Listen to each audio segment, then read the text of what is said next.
함께 앉으셔서 우리 하나님 말씀 나누도록 하죠. 오늘 제목은요, 사울의 회심 세 번째 시간으로요, 다소로 보냈다, Sent him off to Tarsus 라는 제목으로 말씀 나누기 원합니다. 사울은요, 교회 역사에 큰 위협이 되는 사람이었습니다. 머리도 좋으면서 행동하는 사람이었고, 게다가 아주 열정적인 사람이었다고 했어요. 그런데 아무리 똑똑하고 능력 있고 아무리 잘난 사람이라 하더라도 하나님께서 살짝 툭 건드리시면, 우리 너지라고 하죠, 이 팔꿈치로 툭 치기만 하면 한없이 무너져 내려버립니다. 우리 인간은 그런 존재예요. 너무나 강하게 사는 것 같지만 사실은 하나님이 하나만 건드려도 무너지는 존재. 사울은요, 예루살렘으로부터 북쪽으로 약 135마일 떨어진 다마스쿠스에 갔습니다. 135마일, 컬클랜드에서부터 밴쿠버 BC까지의 거리입니다. 걸어서 가면 한 50시간 넘게 걸린다고 해요. 현대 공항 같은 곳이라고 했습니다. 다마스쿠스는요, 현대 버스 기차 터미널 같은 곳이에요.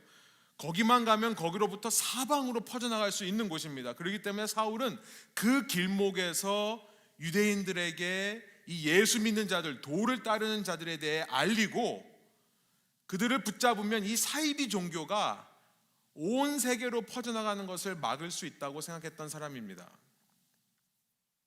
정말 무서운 사람이에요. 그런데 하나님께서 그를 건드린 것도 아니고 그 앞에 나타나기만 하셨는데 그는 3일 동안 아무것도 보지 못하게 됩니다.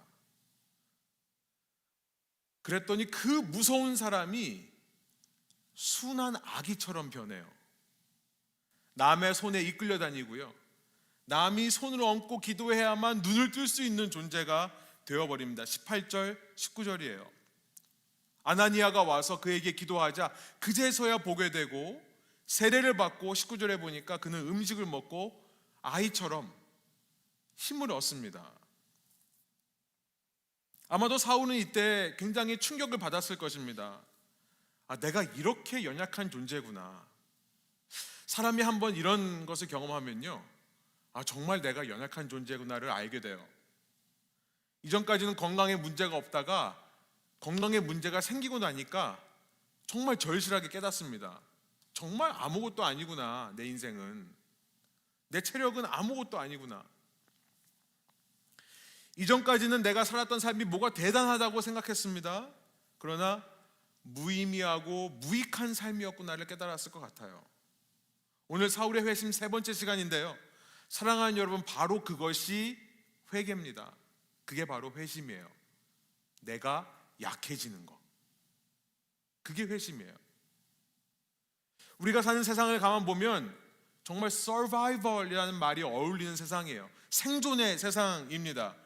여러분, 요즘 세상이 그런 게 아니라 원래부터 세상은 그랬어요. 원래 세상은요, 서바이벌 하는 곳입니다. 어떤 동물학자가요, 이 동물에 대해서 이렇게 이야기를 하는 걸 들었습니다. 동물들이요, 이 아파도 표현을 잘 안 해요. 우리는 아프면 온갖 인상을 쓰거나 소리를 지르거나 막 호들갑을 떨면서 아프다고 얘기를 하는데, 얘네들은요, 아프다는 표현을 잘 안 해요. 근데 그 이유를 슬라이드를 보여주시면 적자생존, survival of the fittest의 논리로 설명하는데 그럴듯합니다. 자연 세계에서 조금이라도 아프면요, 조금이라도 아파서 낑낑대는 모습을 보이면 그것은 누군가의 먹잇감이 되는 가장 빠른 길이 돼버려요. 아프면요, 심지어 사자라 할지라도 개들이 공격해서 뜯어먹습니다. 그러니 어떻게 해요? 아파도 안 아픈 척 하는 거예요. 이 동물들에게는 그래서 연약함을 표현하는 근육들이나 감정이나 표현들이 발달되지 않았다. 살아남기 위해 진화 과정에서 그것이 사라져 버렸다라고 이야기를 합니다. 꽤 그럴듯한 것 같아요. 근데 인간의 역사는 어떤가 보니까 인간도요, 이렇게 문명이 발전하고 나니까 이제서야 약자를 보호하자는 말이 나오기 시작합니다. 원래 고대 시대에는요, 인간이 약하면요, 로마 시대 때는 아이가 태어났는데 불구로 태어나면, 장애가 있으면 갖다 버려도 괜찮았어요. 고대 시대에는 약하면 쓸모없는 인간이라는 인식이 있었습니다. 너는 이 사회에 도움이 안 되는, 해만 되는 존재다. 밥만 축내는 뭐 이런 얘기가 있잖아요. 그러니 이 세상 속에서는 늘 강한 척 해야 됩니다. 내 자신을 잘 관리하는 모습, 셀프 매니지 하는 모습을 보여줘야 돼요. 그러지 않으면 무시합니다. 늘 자신을 관리하고 홍보해야 되는 세상이다 보니 회개하기가 너무 어렵습니다.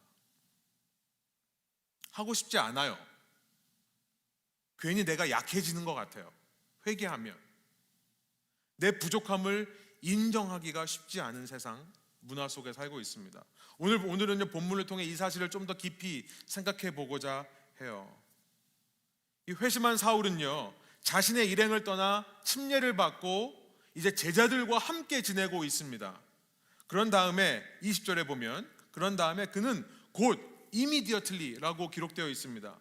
그는 곧바로 여러 회당들을 다니면서 예수가 하나님의 아들이시라고 전하기 시작합니다. 사울은 정말 조금도 변하지 않았어요. 그렇죠? 여전히 똑똑하고 여전히 행동파고 여전히 열정이 넘치는 모습이에요. 아직도 내가 강한 겁니다. 아직도 강한 거예요. 지금 그는요, 회심했습니다. conversion. 이 회심했다는 말은 쉽게 말하면 내가 한 나라에서 다른 나라로 옮겨갔다라는 의미예요. 내가 이전에 살던 세상과는 전혀 다른 세상에 지금 살고 있다는 것을 깨닫는 것이 회심입니다. 저와 여러분이 회심한 자들이기를 소원합니다. 한 나라에 살다가 다른 나라로 바뀌었구나. 여러분, 미국에 와서 사는 우리 한인 이민자들은 너무나 잘 알 겁니다. 한국에 있다가 미국에 오면 언어가 바뀌어야 되죠. 승범이, 승준이 그러죠. 또 이제 영어 써야 돼요, 그죠? 근데 보통 이 청년들이요, 여기서는 영어가 안 터지다가 한국 가면 영어가 터져요. 아무튼 언어가 바뀌어야 됩니다, 그죠? 그리고 문화도 바뀌어야 돼요. 그런데 이거는 시간을 필요로 합니다. 시간이 필요해요. 여러분, 미국 시민권 선서를 하신 분들이 있을 텐데, 미국 시민권 선서를 하는 순간 입에서 영어가 막 튀어나오나요? 그러면 너무 좋겠어요. 근데 안 그래요. 그러니까 지금 사울은요, 이전 세상에서 새로운 세상으로 바뀌었습니다. 국적이 바뀌었는데 아직까지도 이전의 세상 방식, 곧 내가 강하고 내가 능력이 있어야 되는 방식으로 예수님을 전하려고 하는 겁니다. 이전 세상의 방식으로 정반대의 일을 해요. 그래서 이전에는 도를 따르는 사람들을 그렇게 자기의 잘남으로 강압적으로 누르려고 하다가 보니 그렇게 살아왔는데요, 그렇게 하더니 이제는 유대인들을 강압적으로 누르려고 하는 거예요. 그러니 유대인들이 어떤 반응을 보일지는 뻔합니다. 처음에는 21절 놀랍니다. 이들은 놀라요. 그런데 22절 보니까 당황했다라고 돼 있어요. 점점 더 심각해지죠, 문제가. 그리고 사람은요, 이렇게 공격적으로 말하면 설득되지를 않습니다. 이제 23절 밑에 보면요, 23절 보면은 죽이기로 모의했다고 하는데요, 그 전에 이 갈라디아서, 사울이 쓴 갈라디아서라는 편지를 보면 사울의 초기 서신 중에 하나입니다.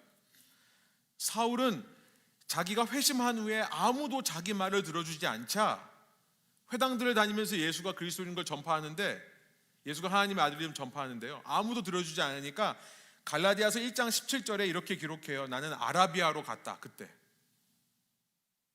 그러니까 그냥 제가 상상을 해보면 사울의 성격이 어떻다는 걸 알면 상상을 할 수 있잖아요. 사울이 열받은 거예요. 내가 이렇게 바뀌어서 다른 얘기를 했는데 아무도 들어주지 않으니까 그냥 떠나버립니다. 아라비아 광야, 그 아라비아로 갔다는 것은 그곳에 있는 나바티안 왕국이 있거든요. 보여주시면 나바티아 왕국, 나바티아로 갔다, 이런 얘기예요. 갈라디아서 1장 18절에 보면 거기서 총 3년의 기간을 머물렀다라고 기록하고 있습니다. 그러니까 그냥 지금 사도행전은 그냥 지나가고 있지만 사실은 22절과 23절 사이에 3년이라는 시간이 있는 거예요. 그래서 23절 보면 23절 돌아오면 여러 날이 지났다라고 얘기를 하죠. 그런데 이 3년이나 시간이 지났는데도 그러면 유대인들이 사울의 말을 들어주려고 했던 게 아니라 점점 더 그 마음이 딱딱해져서 이제는 사울을 3년 뒤에 다시 다마스커스로 돌아왔더니 죽이려고 한다는 얘기예요. 이제는 23절이 그렇죠. 24절 그리고 나서 사울을 죽이기 위해 음모를 짭니다. 계획을 짜요. 그러니 25절 제자들이 다마스커스로 돌아온 사울을 다시 광주리에 내려보내서 도망치게 하는 겁니다. 놀라운 것은요, 유대인들만 이런 게 아니었어요. 사울이 회심한 후에 아라비아 갔다고 했죠. 그 나바티안 왕국에 가서 살았는데요, 그곳 사람들도 사울을 죽이려 했다는 것을 우리는 고린도 후서에서 발견하게 됩니다. 고린도 후서 11장 32절 33절 다마스크로 다시 3년 있다가 돌아왔을 때 그때 다마스쿠스에서는 유대인들만이 아니라 아레다 왕의 총리가 나를 잡으려고 이렇게 되어 있는데요, 이 아레다 왕, 아레타스 왕이 아레타 4세, 바로 나바티아 왕국의 왕입니다. 지금 무슨 말씀을 하고 있는 거죠? 그랬더니 33절 고린도후서 11장 33절 보면 그랬더니 그 얘기를 해요. 교우들이 나를 광주리에 담아 성벽의 창문을 내려주어서 나는 벗어났습니다. 이런 얘기를 해요. 지금 무슨 말씀을 하고 있는 겁니까? 사울은 초자연적으로 예수님을 만나 변화되었지만 그가 갑작스럽게 복음을 전했을 때 그 복음이 전해지기는커녕 가는 곳마다 적을 만들었다는 것을 알게 되는 것입니다. 그가 이제 이 바뀐 다음에 나의 열심과 나의 지혜와 나의 행동파, 그런 의지로 예수님을 전하려고 했을 때 오히려 그는 제자들의 도움으로 간신히 성에서 탈출하는 도망자가 되었다는 거예요. 여러분, 중요한 교훈이 있습니다. 사울이 자신의 능력과 지혜로 복음을 전하려 할 때는 복음이 전해지지 않더라라는 거예요. 지금까지 8장까지의 이야기를 보면, 사도행전의 이야기를 보면 복음은 너무나 잘 전해지고 있었습니다. 갈릴리 어부 출신의 베드로의 설교를 들은 유대인들이 회개하고 하루에 3,000명이 주님께로 돌아옵니다. 사도행전 2장 42절이에요. 4장 4절에 가면 사도들이 함께 복음을 전했더니 그날에 5,000명이 복음을 받아들여요. 유대인들이요. 스데반의 순교로 사방으로 그리스도인들이 퍼져나갔습니다. 그랬더니 8장에 봤죠. 사마리아에서 복음을 받아들이고요. 빌립은 에티오피아 고위 관리에게 세례까지 베풉니다. 그런데 그때마다 등장했던 분이 계세요. 성령이에요. 성령께서 역사하시는 겁니다. 그러나 오늘 본문에는 성령의 역사가 기록되어 있지 않습니다. 저는 그걸 주목해 본 거예요. 오직 사울의 열심만이 남아있는 거예요. 사울이 회당에서 선포했다라고 20절 기록하고요, 사울이 더 능력을 얻었다라고 22절 기록하고 있습니다. 사울이에요. 여러분, 복음이라는 것은 주님의 능력으로 감당해야 되는 일인 줄로 믿습니다. 사람의 열심도 중요하지만 그 위에 성령께서 역사하셔야 합니다. 제가 수련회에서 이 설교 칭찬을 좀 해달라고 했더니 그래서 그런지 요즘 설교 칭찬해 주시는 분들이 많아요. 너무 좋습니다. 너무 힘이 돼요. 그런데 이런 생각이 들어요. 저는 별로 한 거 없거든요. 달라진 거 없는데 성령께서 여러분에게 역사하시나 봐요. 저는 똑같거든요. 별로 달라진 게 없는데 성령님께서 역사하시는 것 같습니다. 그때 하나님의 일들이 일어나기 시작한다. 우리의 회심도 마찬가지라는 겁니다. 계속해서 볼게요. 26절에 보면 사울은 이제 예루살렘으로 올라갑니다. 회심한 사울이 이제 처음으로 예루살렘, 이 도를 따르는 사람들의 중심지로 올라가게 되는 것이 26절에 기록되어 있습니다. 26절 한번 한 목소리 읽어볼까요? 사울이 예루살렘에 이르러서 거기에 있는 제자들과 어울리려고 하였으나 그들은 사울이 제자라는 사실을 믿을 수가 없어서 모두들 그를 두려워하였다. 그러나 제자들이 믿지를 못합니다. 3년이 지났는데도 두려워합니다. 그때 27절에 보면 바나바의 도움으로 오해가 풀립니다. 그러나 결국 사울은 예루살렘에서도 도망치는 것으로 끝이 나요. 29절이에요. 유대 사람들이 계속 사울을 죽이려고 하니까 도망쳐서 30절에 가면요, 어떻게 끝나냐면 신도들이 이 일을 알고 사울을 가이사랴로 데리고 내려가서 그 해변가 항구로 데리고 내려가서 다소로 가는 배를 태워 보냅니다. 사울이 얼마나 답답했을까요? 나는 빨리 하나님의 일을 하고 싶은데 하나님이 나를 부르셨다면 빨리 사용해 주기를 원하는데 가는 길마다 막힙니다. 우리가 좀 성경을 자세히 봐야 될 것 같아요. 보면 9장에서 정말 사울은 가는 곳마다 실패자로 끝나버리는 것 같아요. 그리고 그를 지켜보는 제자들은 얼마나 더 답답했겠습니까? 그 사도들은요, 제자들은 결국 사울을 설득합니다. 그래서 가이사랴를 통해 너의 고향, 당신의 고향 다소에 가 있으십시오. 당신의 사역이 여기서는 도움이 안 됩니다. 가서 거기에 머물고 계십시오. 여러분, 당시 튀르키예 반도의 큰 도시 중에 하나인 다소, 타르서스는요, 고대 로마 시대의 3대 학군 중에 하나입니다. 이 좋은 대학들이 있는, 첫 번째가 아테네, 에이덴스고요. 두 번째가 알렉산드리아, 그리고 나서 세 번째가 바로 타르서스라고 하는 다소라는 곳이에요. 사울이 뭘 했을까요? 공부했겠죠. 여기서 정말 공부를 많이 했을 것 같습니다. 그리고 이 길리기아 지방에서 내가 수리아와 길리기 지방을 다니면서 전도했다라고 갈라디아에서 기록하고 있어요. 그 기간이 무려 10년이 넘습니다. 사울이요, 갈라디아서 2장 1절에 따르면 예수님을 만난 다음부터 두 번째로 예루살렘에 돌아올 때까지 14년이 걸렸다고 하는데 거의 한 10년 정도를 다소에서 살게 되는 겁니다. 하나님이 쓰시려면 이 열정이 있는 사람을 빨리 쓰셔야 되는데, 그렇죠? 우리 밥도 따끈따끈할 때 먹어야 되죠. 하나님이 지금 이렇게 뜨거울 때 이 사람을 쓰시면 좋겠는데 우리 생각은 그렇지만 하나님은 그러지 않으셨습니다. 아마도 사울에게 깎여 나가야 할 부분이 있지 않았을까. 그가 그의 강함으로가 아닌 그의 약함으로 사역하는 법을 깨닫기에 시간이 필요하지 않았을까. 저도 목회를 하면서 이제는 그런 시각으로 이 성경을 바라보게 되는 것입니다. 다시 예루살렘에 나타날 때까지 자기를 내려놓는, 자기의 지혜와 능력을 부정하는 참된 회심의 시간을 보낸 것으로 보입니다. 하나님께서 나를 통해 하실 때까지 나를 준비하는 기간인 거예요. 성경을 보면요, 하나님께서 쓰시고자 하는 사람은 이런 시간을 거치지 않은 사람들이 없습니다. 성경의 인물들은 우리와는 성격 자체가 다르고 심성 자체가 틀린 슈퍼 히어로들이 아니에요.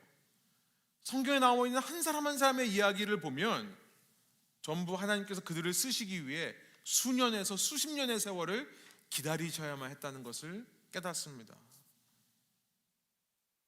그 시간 동안에 계속해서 회개가 일어나며 힘이 빠지는 거예요.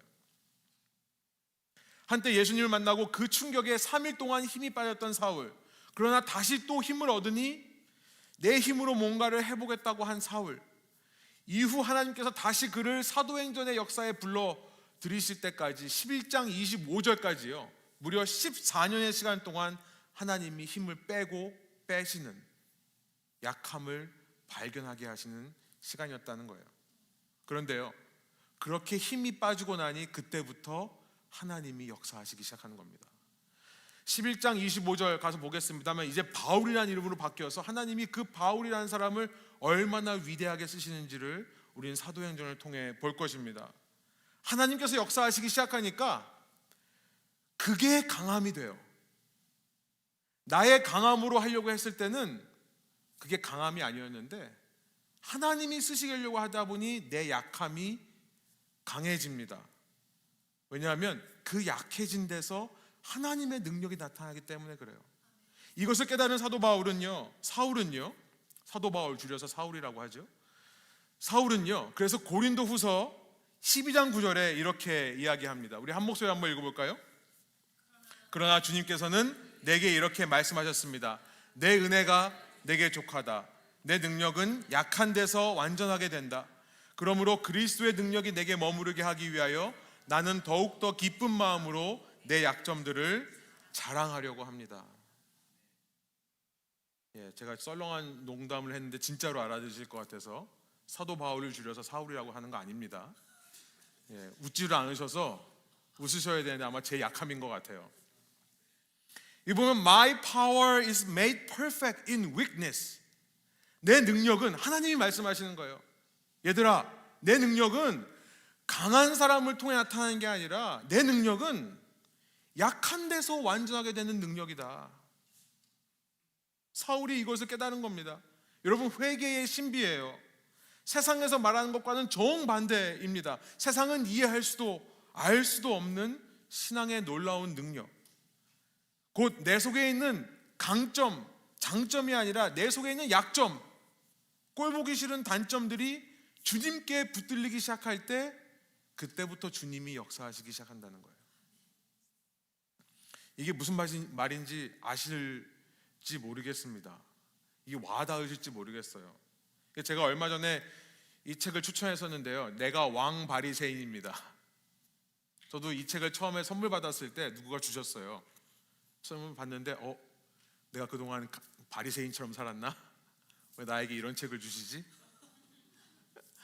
내가 왕 바리새인입니다라는 제목이 네가 왕 바리새인이야 이런 의미로 주시는 것 같았어요. 근데 그 책을 읽으면서 저는 이 회개의 신비에 대해 정말 깊이 생각해 보게 되었습니다. 내가 낮아질 때 하나님이 능력이 나타나는 일이 정말 여기 책에 쓰여 있습니다. 허운석이라는 여선교사님이세요. 아마존 이 인디오 부족을 품고 사역했던 선교사님이신데요, 20년 선교지에서 사역을 했습니다.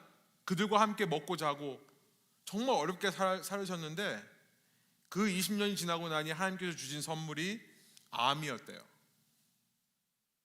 그래서 암 투병을 하면서 쓰신 마지막 설교들을 모아서 책으로 만든 것인데요, 그가 무슨 얘기를 하냐면, 내가 20년 동안 펄펄 날면서 그 아마존에서 여러 가지 사역들을 했을 때, 그렇게 잘 나가고 큰 일을 이루었을 때 알지 못했던 참된 회개가 무엇인지를 자기는 이 암을 얻고 나서 참 신앙을 알게 되었다, 이런 얘기를 하세요. 2006년에 암이 발견되었는데요, 그녀는 그 인디오 부족을 섬기는 일을 그만두지 않았고 2010년 말기암 선고를 받을 때까지 계속해서 아마존에서 사역을 했습니다. 2010년 말기암 선고를 받고 나서 2013년 주님의 품으로 가셨는데요, 20년 선교를 하다가 말기암 판정을 2010년에 받으니까 그 현지에 있는 현지인들, 인디오 부족들이요, 아마존 인디오 부족들이 이 선교사는 무슨 죄가 있어서 하나님으로부터 벌을 받았다라는 소문을 냈대요. 정말 너무나 큰 상처가 되었다고 말합니다. 더 큰 상처는 뭐냐면, 한국에 있는 교회들이요, 교인들 시험 든다고 더 이상 선교사님을 부르지 않는 거예요. 그래서 선교사님이 강단에 와서 선교 사역을 하고 보고를 함을 통해서 선교에 필요한 여러 가지 기도와 물질의 후원을 받으셨었는데 그것이 끊겨버리는 겁니다. 하나님 믿어봐야 결국은 얻는 게 병밖에 없다는 메시지를 사람들이 들으면 잘못하면 신앙을 떠날 수 있지 않습니까? 라는 권면을 받았대요, 교회로부터. 그러면서 그분은요, 선교지에서도 무시당하고 내가 믿는 동족이라고 생각하는 한국 교회로부터도 이런 취급을 당하고, 내가 살아있는 게 왜 사람들에게 실험거리가 되어야 되나 고민하셨다고 합니다. 이 선교사님이 솔직하게 쓰세요. 거기다가 그 말 들으니까 막 화가 났다고. 한편으로 억울하고 슬퍼가지고 하나님한테 도대체 어쩌라는 겁니까? 따졌다고 그래요. 근데 그때 하나님이 이런 말씀을 하셨대요. 그러던 어느 날 하나님께서 너는 아픈 것이 일하는 것이다 하셨습니다. 건강해서 일한 것보다 아파서 누워있으면서 더 많은 일을 했다는 것입니다. 무슨 말인가 했더니 하나님께서 또 이렇게 말씀하셨습니다. 내가 아픈 것으로 인해 내 자녀들이, 하나님의 자녀들이 시험에 들었다. 그들의 정체가 탄로난 것이다. 저자는 이 책에서 계속해서 강조하는 것이 있습니다. 반복하는 것이 있어요. 하나님께서는 우리의 정체를 숨기는 방향으로 역사하지 않으시고, 그가 쓰시고자 하는 사람이면 그의 정체가 드러나는 방향으로 역사하시더라. 하나님께서 그 정체를 폭로하신다는 겁니다. 암을 통해 그녀는요, 자신의 정체를 보았다 그래요. 그래서 감사하대요. 암을 통해 자기가 얼마나 사랑한다고 하면서도 사랑하지 못하는 사람인지, 그렇게 자기를 향해서 그 부족들이 얘기를 하니까 정이 떨어지는 거죠. 교회 사람들이 자기를 향해서 이런 말을 하니까 꼴도 보기 싫은 거죠. 그런데 암을 통해 하나님께서 내 자신의 정체를 보이실 뿐만 아니라 지금 이 암을 통해 주님께서 내 주위 사람들의 정체들도 보여주기 시작하신다는 겁니다. 그래서 주님은 건강함을 통해 역사하시기도 하지만, 그러나 그것보다 더 크게 약함을 통해 역사하신다라고 이야기를 합니다. 왜냐? 이렇게 얘기해요. 정체가 탄로나야 회개의 자리로 갈 수 있기 때문입니다. 그때야 진정한 하나님의 생명의 계보에 들어가는 것입니다. 그러니 내가 아파서 수치를 당하는 것이 많은 사람들을 생명의 길로 인도하는 것이라는 얘기입니다. 사랑하는 여러분, 저는 이 책을 읽다가 이런 생각이 들었어요. 이 책에서도 말씀하시는 건데요, 우리는요, 우리의 약함과 단점이 드러날 때 너무나 빨리 이렇게 말합니다. 너무 빨리 내가 그러지 말아야지, 내가 회개하고 마음을 고쳐 먹어야지, 그러지 말아야겠다. 근데 저자는요, 이것이 바로 율법적 의인들이 하는 일이라고 지적합니다. 율법적 의인들, 마치 자신이 벗었음을 깨달은 아담과 그의 여인이 무화과 나무 잎으로 치마를 만들어서 입는 것처럼 자신의 지혜와 자신의 힘만을 의지해서 얼른 치마를 만들어 입었으니 문제가 해결됐다라고 생각하는 겁니다. 제 자신을 생각해 봤어요. 제가 정말 그러더라고요. 잘못한 게 드러나면 너무 빨리 그걸 회개하려고 그래요. 너무 빨리 고쳐 먹으려고 그래요. 내가 다시는 이러지 말아야지, 제가 제 자신에게 다짐을 합니다. 근데 그게 무화과 나뭇잎 치마예요. 제가 지난 시간에 구원의 문제, 죄의 문제에 대해서 수학 문제 풀듯이 풀어놓고서는 그냥 더 이상 안 보는 얘기를 했는데요, 이런 율법적인 의인들은 생각해 보니까 문제를 못 풀어놓고는 풀었다고 착각하는 겁니다. 아니면 오답을 써놓고 내가 맞았다라고 생각을 하는 거예요. 관역을 빗나가는 것을 죄라고 합니다. 하마르티아, 죄라는 말은 관역을 빗나가는 거예요. 문제는 읽었지만 그 답을 정확하게 쓰지를 못하니 관역을 빗나가니 죄는 그대로 있는 겁니다. 정답, 진짜 관역은 무엇일까요? 진짜 관역을 맞추는 것은 무엇일까요? 우리의 약점과 단점이 드러날 때, 그렇게 나의 죄가 폭로될 때 그것을 가지고 하나님 앞에서 씨름하는 거예요. 다시는 그러지 말아야지가 아니라, 주님, 나 또 그랬네요, 나 좀 도와주세요. 내 힘만으로 이거 안 돼요, 주님께서 도와달라고 주님께 매달리는 겁니다. 선악과를 따먹은 아담과 하와에게 하나님이 뭘 원하셨을까 생각해 보니 바로 그걸 원하신 것 같아요. 선악과를 따먹고 나서 너희끼리 무화과 나무 잎으로 치마를 집어 입는 것을 하나님이 원하신 게 아니라 그 문제를 가지고 도와달라고, 살려달라고 주님한테 외치는 것을 원하지 않으셨을까? 저자가 이렇게 얘기합니다. 하나님은 수치를 가리라고 문제를 주시는 게 아니라 약함을 들춰내라고 문제를 주십니다. 이 점을 분명히 알아야 합니다. 다시 말해 내 속에 악마와 옛 아담이 있다는 것을 확실하게 봐야 십자가 복음을, 구세주를 간절하게 바라보게 된다는 말입니다. 그런 나를 구원하실 분은 예수님밖에 없으니까요. 그렇게 약점이 발각되는 것이 은혜입니다. 그 때문에 예수님 안에 머물게 되는 거니까요. 그 때문에 내가 예수님을 붙잡고 의지하는 자가 되는 거니까요. 이게 바로 교회가 가르쳐야 될 참된 신앙의 모습이 아닐까 생각이 듭니다. 그래서 여러분, 어쩌면 예수님은 이 땅에 처음 오셨을 때 우리의 모든 약함과 악함을 그때 한 번에 다 고쳐주지 않으신 것 같아요. 두 번 오십니다. 수고롭게. 뭐로 두 번 오세요? 한 번 오셨을 때 다 고쳐주면 되죠. 그러나 한 번 오셔서 우리의 영을 깨워주시고 우리 육체는 계속해서 죄 가운데 두심을 통해 다시 오실 때 그 죄악된 육체를 가지고 싸웠던 사람들을 만나주시는 게 아닐까. 그렇게 이 죄악된 육체를 가지고 도와달라고 울부짖었던 사람들을 만나기 위해 수고롭게 두 번째 오시는 게 아닐까. 그때 우리가 그렇게 나의 죄를 가지고 주님 앞에 가지고 나갈 때, 그때 고린도후서 12장 9절의 말씀처럼 그리스도의 능력이 내 안에 머무르게 됩니다. 사도행전의 표현으로 말하면 땅끝까지 이르러 내 증인이 되게 하시는 성령께서 내 안에 머물게 되시는 거고요. 그때 약한 데서 완전하게 하시는 하나님의 능력이 내 삶에 나타나기 시작하는 겁니다. 고린도후서 12장 9절 다시 한번 읽어볼까요? 그러나 주님께서는 내게 이렇게 말씀하셨습니다. 내 은혜가 내게 족하다. 내 능력은 약한 데서 완전하게 된다. 그러므로 그리스도의 능력이 내게 머무르게 하기 위하여 나는 더욱더 기쁜 마음으로 내 약점들을 자랑하려고 합니다. 30절에 가니까요, 오늘 본문 30절, 신도들이 이를 알고 사울을 다소로 보냅니다.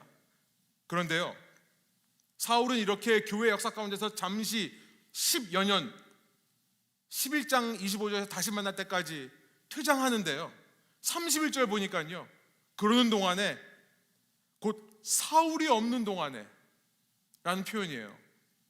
그러는 동안에, 영어 번역은요 더 충격적이에요.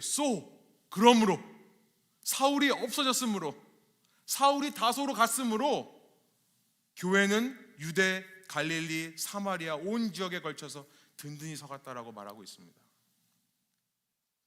우리 생각에는 사울 같은 사람이 없으면 안 될 것 같지만 오히려 복음 진전에는 사울 같은 사람이 없어도 상관없다라는 겁니다. 왜냐하면 복음 전파의 능력은 오직 주님께서 하시는 일이기 때문에 그래요.